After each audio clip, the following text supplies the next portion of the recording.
Racontez-nous votre Michel Portal. Michel, nous sommes de les mêmes régions. Nous nous connaissons depuis longtemps. J'ai toujours admiré sa carrière et le fait qu'il ait conservé son âme d'enfant. On est sur la même longueur d'onde. J'en apprends encore de lui sur la musique en général au fur et à mesure de nos voyages. Parce que nous en avons du temps pour bavarder dans les trains et les avions.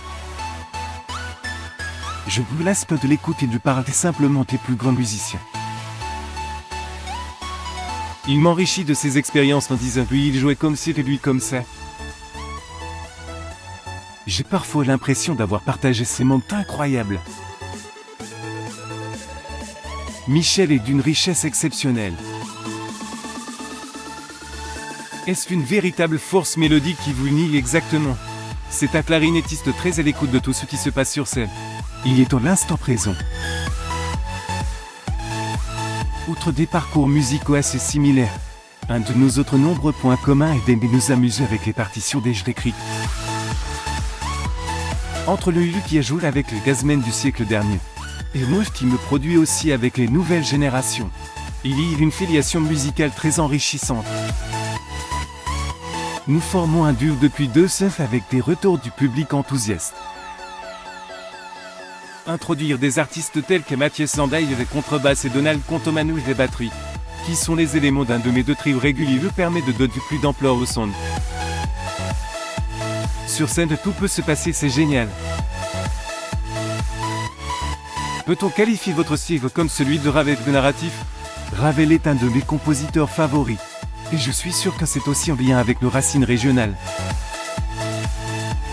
Effectivement, techno de musique forme un discours. Qu'il soit déjà fixé sur une partition va improviser, il raconte une histoire. Seul lecteur du public peut imaginer un dialogue entre plusieurs personnages. Un paysage qu'elle soit très lente, précis, mobile, alors très enlevé. On développe une musique, on arrive même à suspendre le temps. L'improvisation est plus ou moins totale. Il n'y a pas nécessairement d'éléments musicaux thématiques déclencheurs. On ne sait pas à l'avance comment la musique va se déployer. Cela fait 3 ans que nous improvisons sur Bach avec Bars Jouve.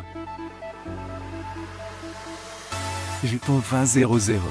Un album sortirait fait de compositions originales sur le 10 d'Homer. L'improvisation c'est de l'architecture ou à petite échelle. Comme une immense structure faite de pièces de Lego. Grâce à l'énergie collective, l'œuvre nous étonne toujours. Elle peut comporter des imperfections. On joue avec et c'est très bien. L'improvisation d'une onde qui nous traverse, et qui s'amoindrit si nous décidons ensuite de reproduire l'idée survenue spontanément.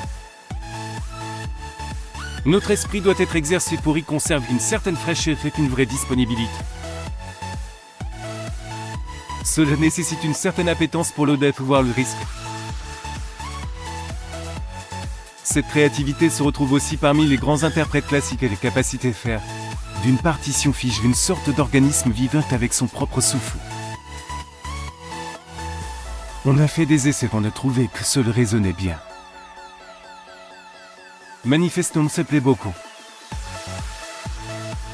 Vous aviez déjà visité Fouet? Non, mais j'ai un ami de votre voisin et parrain du festival, Nicole Gardel.